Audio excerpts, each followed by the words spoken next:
मुझे ऐसा लगता है कि अगर आप बिग गोल्स बनाते हो तो वहां पे बिग मोटिवेशन भी आती है. Big goals means big motivation. So now your steps. Now step से पहले हम आ जाते हैं बिग गोल्स. हम में से ज्यादातर लोग जब बड़े सपने बनाते हैं, क्या सही है क्या गलत है, ये आप बताओ. We are into a thought experiment. हमने जैसे पहले भी बताया कि अभी जो ये चल रहा है ना, जो आपके दिमाग में चल रहा है, ये एक थॉट एक्सपेरिमेंट चल रहा है. अब बात ये है कि अगर आप बड़े सपने लाते हो, बड़े ड्रीम्स होते हैं, तो मेरे हिसाब से जब बड़े सपने होते हैं तो बड़ा मोटिवेशन होता है, और जब बड़ा मोटिवेशन होता है बड़े एक्शंस होते हैं, और जब बड़े एक्शंस होंगे तो बड़े रिजल्ट्स होंगे. So to achieve big results you need to have big dreams. Big dreams is perfect, but the thing is, dreams should be big enough, but steps, actions should be small. Small every day. Let's say मुझे habit बनानी है 100 pushups a day की. So probably पहले दिन अगर मैं 100 कर भी दूंगा, हो सकता है, अच्छी बात है, बट अगर मेरी बॉडी ने ज्यादा पेन किया तो कल को हो सकता है मैं कम करूं या ना करूं. तो मैं लोगों को प्रेफर करता हूं कि अगर आप 20 करते थे तो एक 20 के बाद एक और 20 कर लीजिए. You have done 40 and have a goal कि मुझे अचीव 100 करना है, बट कल मैं 60 करूंगा. Then you do 60, then you do 80 and then you achieve 100. And even if you have a bigger goal, small steps. Your steps should be small, the goal should be big. जैसे हमने बोला कि 7वें आसमान की सोच रखनी है, but step by step, because you know, when we are into a continuous process, continuity is the mother of mastery. Mastery आएगी, जरूर आएगी, but continuity से. हमें continuity रखनी है. Whatever we are doing, we need to have continuity in our actions. So actions में continuity तब आएगी जब आप slowly, gradually grow करोगे, limits को expand करते रहोगे every single day. The first way is encourage people to talk about themselves. अब लोगों को एंकरेज करो कि अपने बारे में वो बात करें. सबसे पहले मैं ये पहले भी बता चुका हूं कि भगवान ने हमें 2 कान दिए, 1 मुंह दिया है, बट ज्यादातर लोग बोलते ज्यादा है, सुनते कम है. You need to be a active listener. आपको एक एक्टिव लिसनर बनना पड़ेगा और लोगों से सवाल पूछने पड़ेंगे, आपको उनमें इंटरेस्ट लेना पड़ेगा और जेन्युइनली उन्हें एंकरेज करना पड़ेगा कि वो आपको अपने बारे में और बताएं. हर इंसान को बोलना पसंद है और हर इंसान को एक वो व्यक्ति पसंद है जो उसे सुने. तो आपको भी सुन कौन रहा है?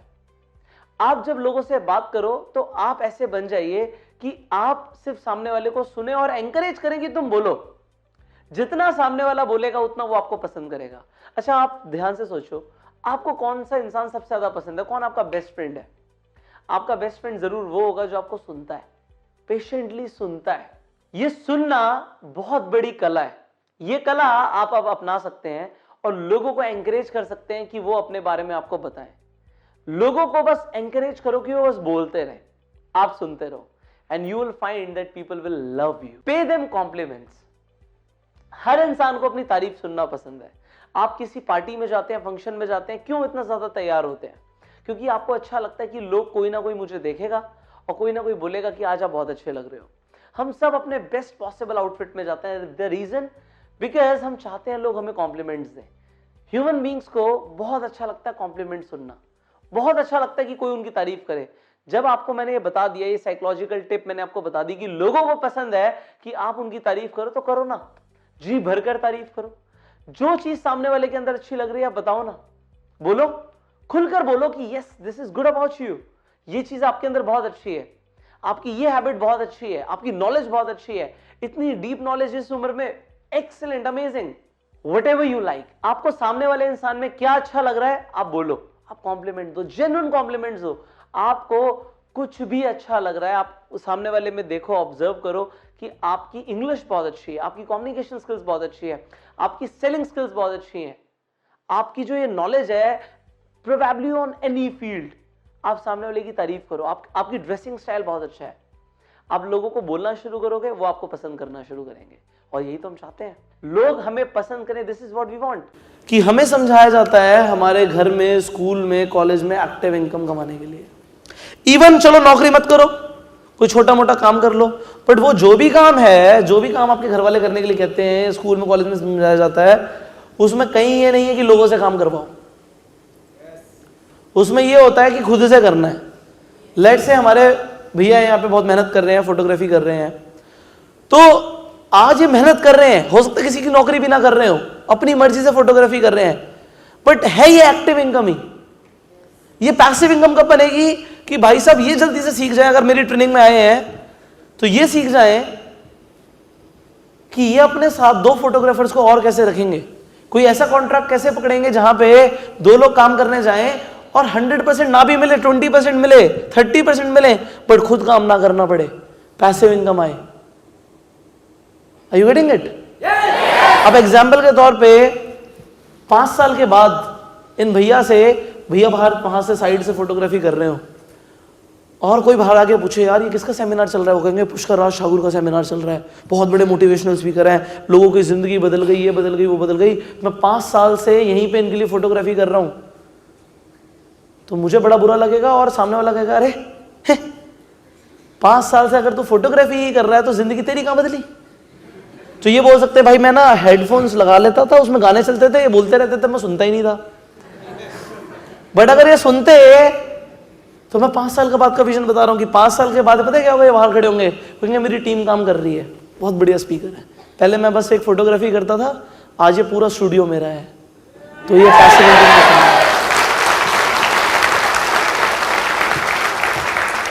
है। हमें पैसिव इनकम को बिल्ड करना नहीं सिखाया जाता हमारी फैमिलीज में। आपकी गलती नहीं है, मेरी गलती नहीं थी, इनकी गलती नहीं है, ये पूरे इंडिया के अंदर ऐसा ही है।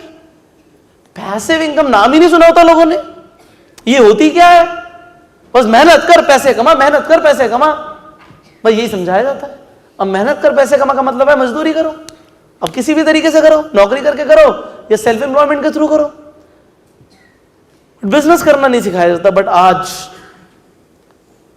मैं अपने छोटे भाई को ये बिल्कुल नहीं बोलता तुझे नौकरी करनी है। और मैंने देखा है जितने भी बड़े बड़े लोग हैं जो अच्छी फैमिली से लोग बिलोंग करते हैं, इनके पास अच्छा पैसा है, वो अपने बच्चों को नहीं बोलते तुझे नौकरी करनी है। हाँ उसका शौक है, कोई बहुत अच्छी नौकरी मिल रही है तो तू कर ले, शौक के लिए कर ले, पैसे के लिए नौकरी करने की जरूरत नहीं है। हाँ एक्सपीरियंस लेना है, कुछ सीखना है, राइट, कुछ जाके माहौल में करना है, कुछ एक्सपीरियंस ऐसा लेना है कि हम भी कुछ कर पाए, तो उसके लिए तुम नौकरी कर लो। बट वहां पे सिखाया जाता है कि अल्टीमेटली तुम्हें बिजनेस कैसे करना है कि पैसिव इनकम आए। ये हमारे घर परिवार में नहीं सिखाया जाता।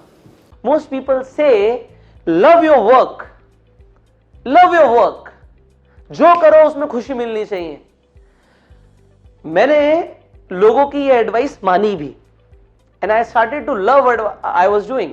सो मुझे गाने सुनना पसंद था, आई वाज डूइंग इट। अच्छा मेरा जो वर्क था, मैं उसे जब प्यार करने लग गया तो हर चीज को ना मैं इस तरीके से लेके चलने लग गया कि ठीक है यार मजा आ रहा है उतना ही करना है, जहां तक मजा आ रहा है उतना ही करना है। अब मजा नहीं आ रहा तो नहीं करना, अच्छा नहीं लग रहा तो नहीं करना। तो मैंने किताब पढ़नी शुरू करी, मुझे अच्छा लगता था, बट हुआ क्या कि जब मैंने किताब पढ़नी शुरू करी एक टाइम के बाद मुझे अच्छा नहीं लग रहा था, मुझे लगा नहीं अभी ब्रेक चाहिए, अभी गाने सुनते हैं क्योंकि वो मुझे अच्छा लग रहा है। And then I was doing something जिसमें मुझे अच्छा लग रहा था, बट हुआ क्या जो मुझे रिजल्ट्स मिलने लगे ना वो मुझे अच्छे नहीं लगे।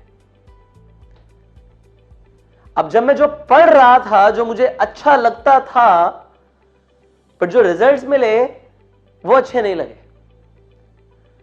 तो मैं आपको एक बात बता दूं, अगर आपको अभी तक लग रहा था you have to love what you are doing, no that is a myth. You should love the result not the work.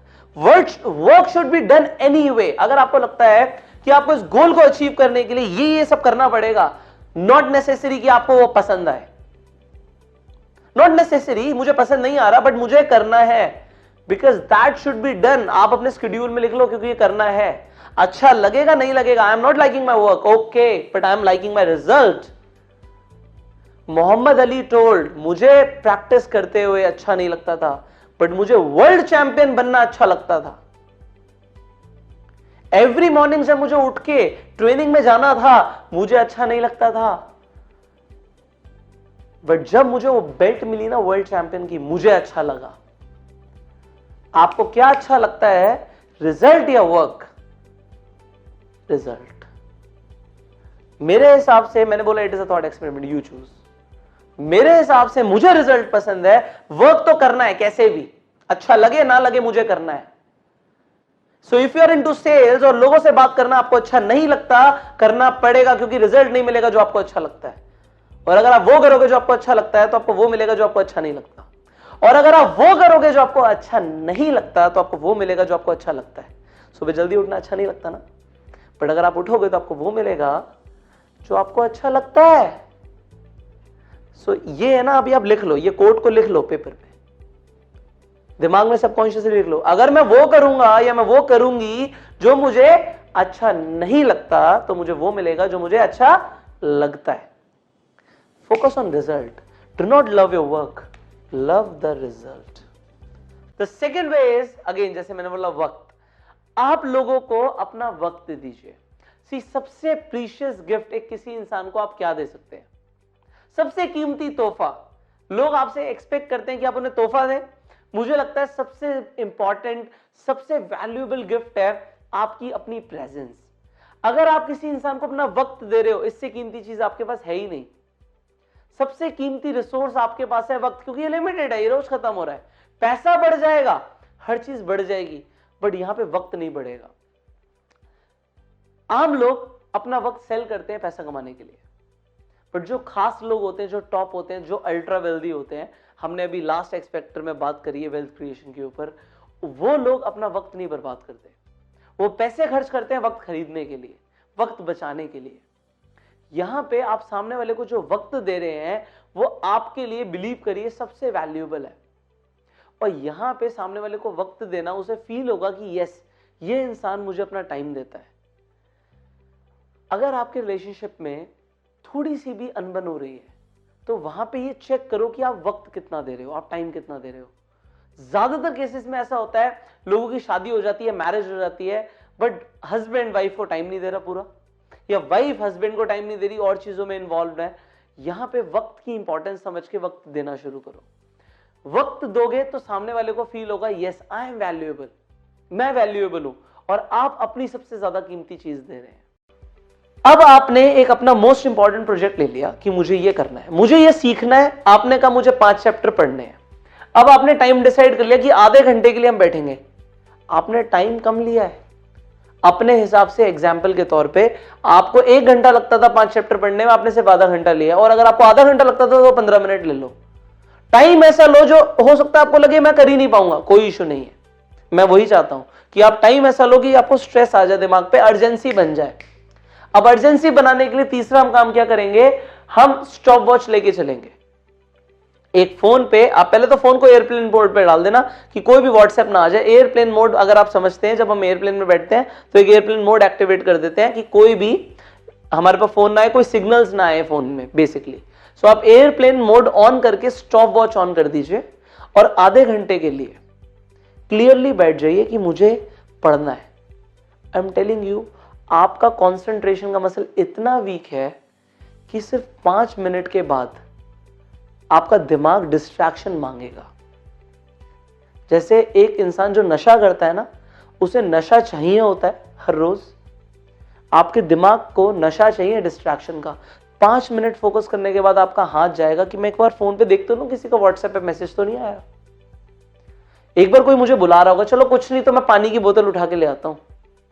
आप डिस्ट्रैक्ट होना चाहेंगे, नहीं नहीं मुझे थोड़ा सा ना वॉशरूम जाना है, आपका मन करेगा, डिस्ट्रैक्ट होना चाहेगा। रुक जाना, आधे घंटे से पहले उठना नहीं है। आंधी आ जाए, तूफान आ जाए, उठना नहीं आधे घंटे से पहले। अब आपने स्टॉप वॉच जब तक लगाई हुई है तब तक वो काम फिनिश भी करना है और कहीं जाना भी नहीं है। अगर कोई बुला रहा है तो उसे मना कर दो आधे घंटे के बाद, स्ट्रेट अवे, बहुत कम टाइम लेते हुए, क्योंकि इस वक्त फोकस होना चाहिए सिर्फ उन 5 चैप्टर को फिनिश करने में। अब आप दोबारा से फोकस में आएंगे और आप देखेंगे 12-13 मिनट हो जाएंगे और आप स्टॉप वॉच में देखेंगे आधा घंटा होने ही वाला होगा और आप देखेंगे सिर्फ 12-13 मिनट हुए हैं। मैंने तो 2 चैप्टर पढ़ भी लिए। टाइम तो ज्यादा निकलना चाहिए था, क्योंकि टाइम स्लो हो जाएगा आपके लिए। आपके लिए टाइम स्लो हो जाएगा, आपको लगेगा कि ये तो टाइम स्लो चल रहा है। और जब आधे घंटे के बाद आप उठेंगे, आपने अपने माइंड को आज एक्सरसाइज कराई है जो माइंड को एक्सरसाइज करानी जरूरी थी वो अभी तक नहीं हो रही थी। बॉडी के मसल्स नहीं बनेंगे अगर हम बॉडी को एक्सरसाइज नहीं कराएंगे।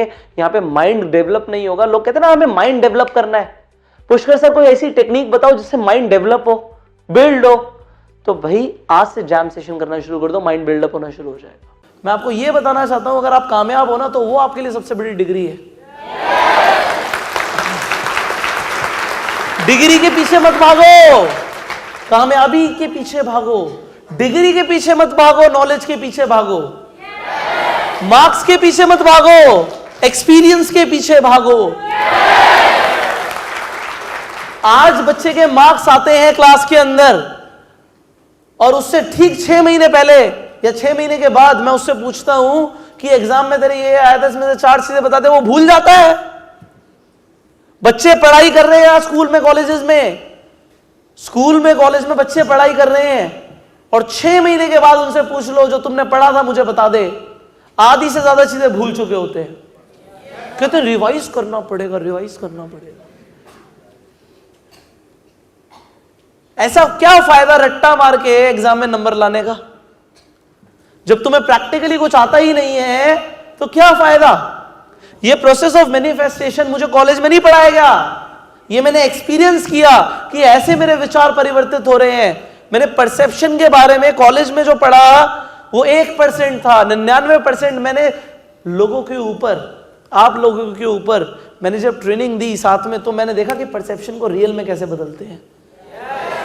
मुझे समझ आया सक्सेस मॉडल्स जो मैंने पढ़े थे वो तो सिर्फ पढ़े थे, वो पता नहीं कब के थे, वो अपडेट नहीं हुई वो बुक्स। आज जो मैं पढ़ता हूं वो रिसेंट पढ़ता हूं। जो बच्चों को पढ़ाया जाता है वो तो नहीं कब का पढ़ाया जाता है। एक्चुअल में जो आपको पढ़ाई कराई जाती है that is very less skill training and more like a history, कि उस साइंटिस्ट ने ये एक्सपेरिमेंट किया, उसने ये किया, इसने ये किया। यही तो मुझे एसएसटी में पढ़ाया गया था कि उसने वहां जंग लड़ी इतनी सन में, इसने ये किया, वो जीत गया, ये हार गया। बट वो तब जरूरी है जब मुझे हिस्टोरियन बनना है, वो तब जरूरी है जब मुझे वो चीज जाके पढ़ानी है, वो मुझे तब जरूरी है। बट रियल लाइफ में सच बताना है यार, तुम सब पढ़ाई करते क्यों? जो मेरी वीडियो देख रहे हो तुम पढ़ाई कर क्यों रहे हो? अपना करियर बनाने के लिए। करियर का मतलब है तुम्हारे को एक अच्छी सैलरी या अच्छी इनकम आनी शुरू हो जाए, इसलिए पढ़ाई कर रहे हो। और रियलिटी में जो चीज सीखने की जागरूकता होनी चाहिए वो चीजें हम उस तरीके से सीखते नहीं है। मतलब आज आपकी जो एजुकेशन होनी चाहिए ना वो क्यूरोसिटी बेस्ड होनी चाहिए। मुझे रोज क्यूरोसिटी आती है। आज भी मैं हिटलर के बारे में पढ़ता हूं, बट मैं क्यों पढ़ता हूं हिटलर के बारे में? मुझे कहीं एग्जाम थोड़ी देना है, क्यूरोसिटी आ रही है यार कि अगर उसे बोला गया कि वो सबसे ज्यादा क्रूअल था, वो तानाशाह था, तो उसे क्यों बोला गया वो मैंने अब ढंग से और पढ़ा, जो मैंने तब नहीं पढ़ा था। तब तो सिर्फ मार्क्स लाने के लिए पढ़ा। अगर आज मुझे लीडरशिप सिखानी है तो मैं उन लोगों के बारे में जो वर्ल्ड के टॉप लीडरशिप एक्सपर्ट्स हैं उनके वर्क के बारे में आज पढ़ता हूं, क्योंकि क्यूरोसिटी बेस्ड स्टडी है। क्योंकि जिस फील्ड में मुझे जाना है मुझे उसके लिए पढ़ना है। अगर कोई बंदा फोटोग्राफी वीडियोग्राफी करता है तो वो वर्ल्ड के बेस्ट लोगों से सीख सकता है कि कैसे करनी चाहिए। That is more of curiosity based. भाई इस लेंस से क्या होगा, इस एंगल से क्या होगा, इस लाइटिंग कंडीशन से क्या होगा, that is more like a curiosity based study. But आपको मैं एक बात बताता हूं, जिंदगी में जो एक्चुअल में काम आना है वो आनी है सारी प्रैक्टिकल नॉलेज। यहां पे एकेडमिक नॉलेज की तरफ ध्यान दिया, जिंदगी में काम आनी है practical knowledge. Practical knowledge and experience. यहां पे बात करी गई डिग्री एंड मार्क्स की। आज मैं आपको ये बता रहा हूं, कामयाब होने के बाद किसी ने मुझसे आज तक नहीं पूछा कि तेरी 10th क्लास में साइंस में कितने मार्क्स आए थे। किसी ने नहीं पूछा मेरे से आज तक। किसी ने नहीं पूछा तेरे 12th में केमिस्ट्री में कितने मार्क्स आए थे। किसी ने नहीं पूछा आज तक। किसी ने नहीं पूछा तेरे कॉलेज के अंदर किस सब्जेक्ट में कितने मार्क्स आए थे। किसी ने नहीं पूछा। बट मुझे बचपन से गलत सिखाया गया, बेटा तेरे 10th क्लास के मार्क्स तेरे से जिंदगी भर पूछे जाएंगे, अच्छे से पढ़ाई कर। तेरे 12th क्लास के मार्क्स तो जिंदगी भर पूछे जाएंगे। मेरे को हमेशा बोला गया। बट रियल लाइफ में प्रैक्टिकल नॉलेज किसके पास है ना, नौकरी उसे मिलती है। आज हमारे पास कोई इंसान आता है, हम सबसे पहले चेक करते हैं उसकी कम्युनिकेशन स्किल्स कैसी हैं। अगर वो ढंग से प्रेजेंट नहीं कर सकता ना, तो डिग्री में जो मर्जी मार्क्स लेके घूम रहा हो। मैं आज तक का रिकॉर्ड बता रहा हूं, मैंने अपनी कंपनी में जितने लोगों को हायर किया है और जिसकी लाख रुपए की भी सैलरी, मैंने आज तक नहीं देखा कि उसकी डिग्री में या उसके स्कूल में कितने मार्क्स आए थे। जो मेरे सामने वो बैठा है ना, वो जो प्रेजेंट कर रहा है, उससे मुझे पता लग जाता है मुझे इसे हायर करना है नहीं करना। तुझे प्रैक्टिकली कितना आता है भाई, प्रैक्टिकली। अब कोई मेरे यहां आता है, वो एनिमेशन करना जानता है, अगर उसे एनिमेशन नहीं आती है तो भाई आप जा सकते हो। एनिमेशन आती है, मुझे फर्क ही नहीं पड़ता तेरे मार्क्स कितने आए थे। जो मेरे लिए वीडियोग्राफी कर रहा है, उसकी वीडियो फुटेजेस बहुत अच्छी हैं, तो मुझे फर्क नहीं पड़ता उसके मार्क्स कितने आए थे। आपको मैं ये चीज सिखा रहा हूं कि आप प्रैक्टिकल नॉलेज एंड एक्सपीरियंस पे काम करो। तो ये सब चीजें मुझे स्कूल में नहीं सिखाई गई। ऐसी बहुत सारी चीजें हैं जो स्कूल में, घर में नहीं सिखाई गई, गलत भी सिखाई गई। मेक पर्सन फील इंपॉर्टेंट, सामने वाले इंसान को इंपॉर्टेंट फील कराओ। आप किसी भी व्यक्ति से मिलते हैं, उस इंसान को इंपॉर्टेंट फील कराना बहुत जरूरी है। सी, आपकी अपनी एक वैल्यू है, आप चाहते हो आप एक अच्छा इंप्रेशन दें, आपका जो इंप्रेशन है बहुत अच्छा जाए, उसके लिए आपको सामने वाले इंसान को अच्छा फील कराना पड़ेगा। अपनी प्रेजेंस में अच्छे से बात करके, आप रिस्पेक्ट देके, आप उन्हें जिस भी तरीके से अच्छा फील करा सकते हैं, कॉम्प्लीमेंट्स देके। जरूरी नहीं है कि आप बहुत महंगे महंगे एक्सपेंसिव गिफ्ट्स दें, बस अपना टाइम दो, अपनी अटेंशन दो, सामने वाले को सुनो, उसको उसका नाम अच्छे से पुकारो, यही सारे पॉइंट्स फॉलो करो। उस इंसान को सुन के इंटरेस्ट लो, जेन्युइनली इंटरेस्ट लो। अब ये सब आप जब करेंगे, you will make that person feel important. और जब आप सामने वाले इंसान को इंपॉर्टेंट फील करा रहे हैं, obviously they will like you. अगर आप सामने वाले इंसान को ऐसा फील करा रहे हो, यस यू आर इंपॉर्टेंट, आपकी वैल्यू है, वो इंसान आपको पसंद करेगा। आप खुद ऐसा करोगे नहीं करोगे, अपने आप से पूछो। अगर कोई इंसान आपको इंपॉर्टेंट फील कराएगा, yes you have that knowledge, आप बहुत स्पेशल हो, तो आपको वो इंसान पसंद आएगा, चाहे वो कैसा भी हो। इसीलिए डजंट मैटर कि आप कितने अच्छी आपकी फिजिक है, आप कितने अच्छे दिखते हो, ये सब दूर की बात है। सबसे पहले ये साइकोलॉजिकल पॉइंट्स आते हैं जो मैं आपको बता रहा हूं। So make that person feel important in your company. मैं चाहता हूं मैं उन्हें सेल्फ मेड बनवाऊं। यहां पे मेरा मिशन है, on the mission to make India self made. एक टाइम था यार, मेरे पास भी उतने पैसे नहीं थे, सिर्फ जरूरतें पूरी हो रही थी और बड़ी मुश्किल से पूरी हो रही थी। मैंने आपको बताया एक टाइम था, बट क्योंकि सोच बदल जाती है तो इंसान बदलने लगता है। तो मैं आपको बताना चाहता हूं, इवन आई वॉज मोटिवेटेड कि मेरी लाइफस्टाइल अच्छी हो। हर आदमी मोटिवेटेड होता है लाइफस्टाइल अच्छी हो, हर आदमी मोटिवेटेड होता है कि उसका लाइफस्टाइल अच्छा बने। अब लाइफस्टाइल को अच्छा बनाने के लिए हमें खुद को रिप्रेजेंटेबल बनाना पड़ेगा। इसीलिए आपको नेटवर्क मार्केटिंग में आके बोलते हैं कि अपने सबसे पहले अपनी ड्रेसिंग चेंज करो। कामयाब दिखोगे नहीं तो कामयाब बनोगे नहीं, है ना। हम बहुत जल्दी जज करने लग जाते हैं लोगों को, जज। जैसे मैं आपको एग्जांपल देता हूं,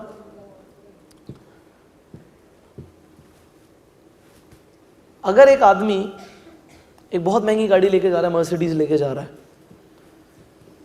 और गलती से सामने वाले की गाड़ी उससे टच हो जाती है, और सामने वाले के पास एक बहुत छोटी सी मारुति स्विफ्ट है, ठीक है। अब एक आदमी निकलता है, उसकी शर्ट बाहर निकली हुई है और दिख रही है कि बहुत पुरानी शर्ट पहनी हुई है, यहाँ पे हल्का सा दाग भी है, शर्ट पे थोड़ा सा छोटा सा दाग भी है, शर्ट बाहर निकली हुई है और नीचे वो चप्पलों में है।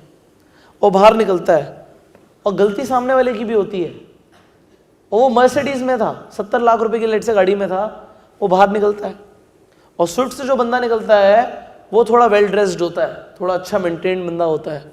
वो बाहर निकल के बोलता है, अबे गाड़ी नहीं चलानी आती तुझे, कैसे गाड़ी चला रहा है। गलती सामने वाले की हो, बट वो मर्सिडीज वाले को भी कैसे बोल रहा है, तो गाड़ी चलानी नहीं आती, क्योंकि वो अभी उसे मर्सिडीज का मालिक नहीं ड्राइवर समझ रहा है। कि मालिक का नंबर दे, तेरे मालिक को कंप्लेंट करता हूं मैं गाड़ी कैसे चला रहा है। हो सकता गलती से वो पुरानी शर्ट पहन कर निकल गया हो, चप्पल पहन कर निकल गया हो, कहीं घर के पास ही जाना हो, बट कपड़ों से फर्क पड़ता है। और सपोज करो एक इंसान मेरी तरह सूट में चश्मा पहन के गाड़ी से निकलता है, वो बड़े प्यार से बोलता है, कहाँ लगी, अच्छा सर बस थोड़ा सा लग गया, सॉरी। सामने वाला सॉरी बोल देगा, वो तेज आवाज में बात नहीं कर पाएगा जस्ट ड्रेसिंग से। सेम गाड़ी है, सेम गाड़ी है,